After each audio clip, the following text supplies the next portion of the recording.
بسم اللہ الرحمن الرحیم۔ مولانا روم رحمۃ اللہ علیہ کے والد اپنے زمانہ کے بڑے پایا کے بزرگ تھے۔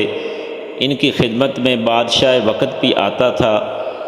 جب بادشاہ وقت نے دیکھا کہ مجلس کا عجیب حال ہے کہ وزیر اعظم بھی وہاں موجود ہے اور دوسرے اور تیسرے نمبر کے وزراء بھی وہاں موجود ہیں اور سلطنت کے بڑے بڑے حکام و سرکردہ لوگ سارے وہاں موجود ہیں، اور دوسری طرف نگاہ اٹھا کر دیکھتے ہیں تو بڑے بڑے تاجر بھی وہاں موجود ہیں، اور تیسری طرف دیکھتے ہیں تو علماء اور صلحاء بھی وہاں بیٹھے ہیں۔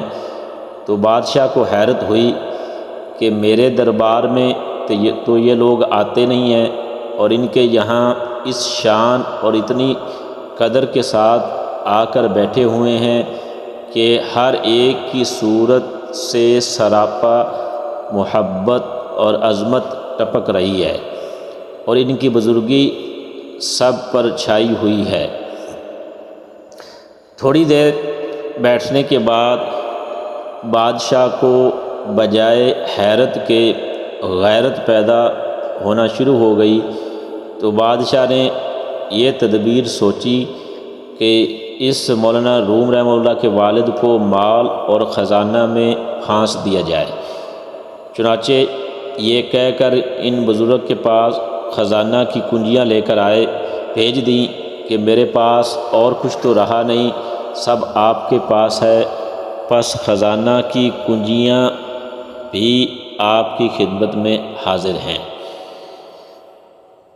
مولانا روم رحمہ اللہ کے والد صاحب نے کنجیاں یہ کہہ کر واپس کر دیں کہ آج بدھ کا دن ہے اور کل تک مجھے مہلت دیجیے، پرسوں جمعہ ہے، میں جمعہ کی نماز پڑھ کر آپ کا شہر چھوڑ کر چلا جاؤں گا۔ سب چیزیں آپ کو مبارک ہوں۔ یہ خبر لوگوں کے درمیان جب اڑی کہ مولانا روم رحمۃ اللہ علیہ شہر چھوڑنے والے ہیں، تو وزیروں کی طرف سے استعفے کا سلسلہ شروع ہو گیا۔ ایک وزیر کا استعفیٰ آیا، پھر دوسرے کا آیا، پھر تیسرے کا آیا۔ جب حضرت یہاں سے جا رہے ہیں تو ہم بھی یہاں سے چلے جائیں گے، سب وزراء نے اپنے استعفے کے اندر یہی لکھا۔ شہر کے جو بڑے معزز باوقار لوگ تھے وہ بھی چلے جانے کے لیے تیار ہو گئے۔ جب بادشاہ نے یہ منظر دیکھا تو کہنے لگا کہ اگر یہ سب چلے گئے چاہیں گے تو شہر کی جان اور شہر کی روح نکل جائے گی، اور شہر کی جتنی رونق ہے سب کی سب ختم ہو جائے گی۔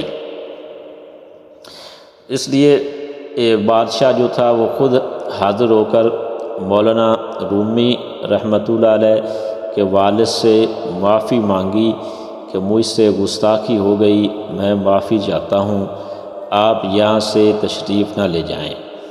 یہ سب اس لیے ہوا کہ مولانا روم رحمۃ اللہ علیہ کے والد محترم نے ہر چیز کو حضور صلی اللہ علیہ وسلم کی محبت کے مقابلہ میں قربان کر دیا تھا۔